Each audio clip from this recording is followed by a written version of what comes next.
Shalom, salam sukacita. Renungan malam seiman yang ditulis oleh Dr. Kathleen Lewijaya Kuntaraf dan Pendeta Dr. Jonathan Kuntaraf. Judul renungan pada malam hari ini adalah Berkat Matahari. Karena dengan demikianlah kamu menjadi anak-anak Bapamu yang di surga, yang menerbitkan matahari bagi orang yang jahat dan orang yang baik, dan menurunkan hujan bagi orang yang benar dan orang yang tidak benar. Matius 5 ayat 45. Ajaran Yesus di atas bukit itu makin bermanfaat bagi kita manusia yang hidup di sepanjang zaman. Salah satu yang Yesus tekankan selagi ia hidup di dunia ini ialah Allah itu kasih adanya. Ia tidak membeda-bedakan orang itu dan mengasihi semua orang sama rata. Ia memberikan matahari bagi orang jahat dan orang baik. Mengapa? Sebab semua orang memerlukan matahari, apakah dia itu orang yang baik maupun orang yang jahat. Apa yang terjadi bila tidak ada matahari? Tidak ada satupun yang dapat hidup di dalam dunia ini karena semua unsur kehidupan di bumi bergantung kepada tenaga matahari, baik tumbuh-tumbuhan, binatang maupun manusia.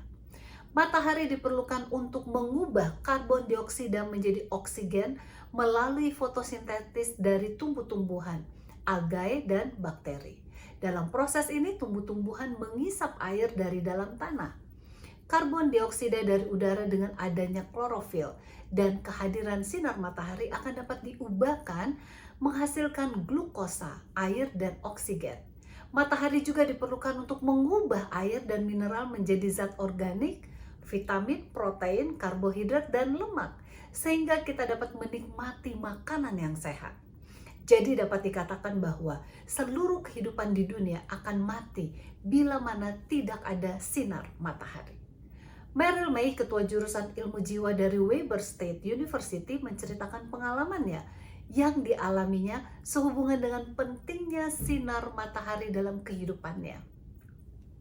Ia melukiskan pengalaman musim dingin di Ogden, Utah, di mana siang hari lebih pendek dari malam hari sebagai hari-hari yang suram. Seleranya untuk memakan makanan karbohidrat meningkat dan kesanggupannya untuk menyelesaikan pekerjaannya jauh menurun. Suasana hatinya berubah menjadi sangat kelam.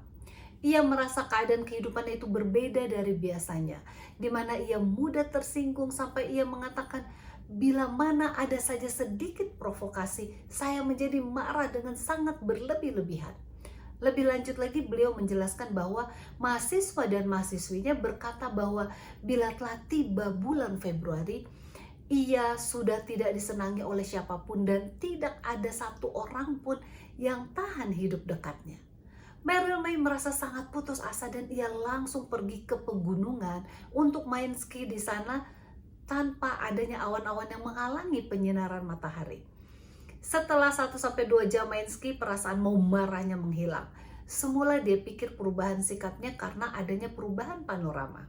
Namun akhirnya dia mendapatkan bahwa perubahan tersebut disebabkan karena suatu kondisi baru yang ditemukan Dr. Norman Rosenthal, seorang peneliti dari National Institute of Mental Health yang disebut dengan Seasonal Affective Disorder atau SAD.